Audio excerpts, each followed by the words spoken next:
This is National Native News. I'm Antonia Gonzalez. The jury trial begins Monday for former Indian Health Service doctor Stanley Patrick Weber in federal court in Rapid City, South Dakota.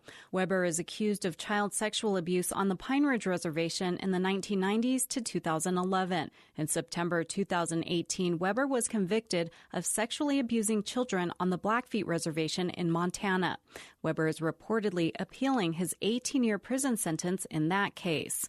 The trial on his alleged crimes in South Dakota is expected to continue through October 1st. Veterans, tribal leaders, U.S. lawmakers, and the public took part in a groundbreaking ceremony Saturday in Washington, D.C. for the National Native American Veterans Memorial. Congress commissioned the National Museum of the American Indian to build the Veterans Memorial. The museum worked with an advisory committee and sought input from tribal communities. An international competition was held to select design concepts. Cheyenne Arapaho artist Harvey Pratt's Warriors Circle of Honor was picked. Pratt, who's also a veteran, spoke at the groundbreaking. The timelessness of this memorial is going to fit everybody. It fits our ancestors. It fits us now, and it'll fit us in the future. And that was my dream, that when you come here, that you come and you make your sacrifice here, and you pray for one another, that power stays here. So when future veterans come, that power, they'll feel that power and that strength, and they'll be comforted. They'll be comforted, and they'll be strengthened, and they'll walk away a better person. The design, an elevated stainless steel circle, is balanced on a carved stone drum. The memorial is slated to open in November 2020 on Veterans Day. Wild rice has long played a role in the food source and spiritual life of tribes in the Great Lakes region. But as Ben Meyer with WXPR reports, rice beds in northern Wisconsin may be in danger. Tribal Rice Chief Pete McGeeshick III has taken to Rice Lake on the Sakagan Chippewa Reservation in northern Wisconsin since he was 7 years old. I've been ricing for 48 years. After pushing his canoe through wild rice beds with a 16-foot pole, he demonstrates how to pick. With a shorter wooden pole, the picker bends the rice plant over the canoe, using a second pole to knock the rice into the canoe. And gently tap it like that. That's the thrashing sound you hear as McGeeshick explains why he loves being here, feeling the spirit of wild rice on the lake. I don't know, it talks to me. It's something you feel in your heart. You can't describe it.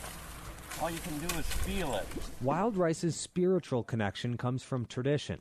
At the canoe landing, Tribal Environmental Director Tina Van Zyl retells the story of how Ojibwe tribes came here hundreds of years ago, guided by a prophecy. The prophecy told us that we were supposed to go west and find the food that grows on water, and that's where we were meant to be and meant to settle.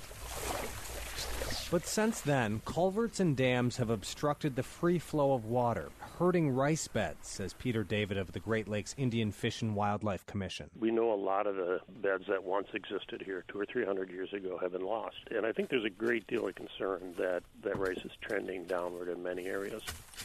Rice Chief Pete McGeeshick is also concerned. There used to be 7 lakes near the reservation that had wild rice. Now it's down to Rice Lake itself. It's the only one that has wild rice right now. To Tina Van Zyl, the environmental director, a loss of wild rice could mean not only the loss of food, but a loss of culture. Ojibwe people, I think, are kind of scared that what's going to happen if that were to happen. For National Native News, I'm Ben Meyer in Forest County, Wisconsin. And I'm Antonia Gonzalez.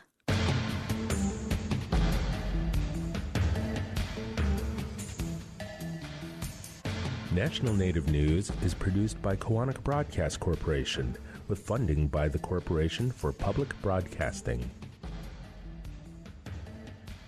Support by Ramona Farms, offering wholesome and delicious foods from our heirloom crops as our contribution to a better diet for the benefit of all people.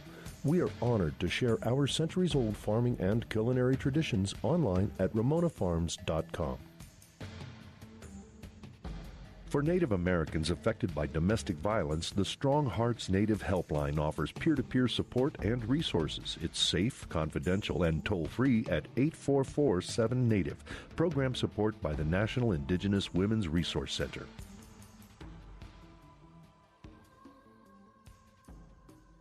Native Voice One, the Native American Radio Network.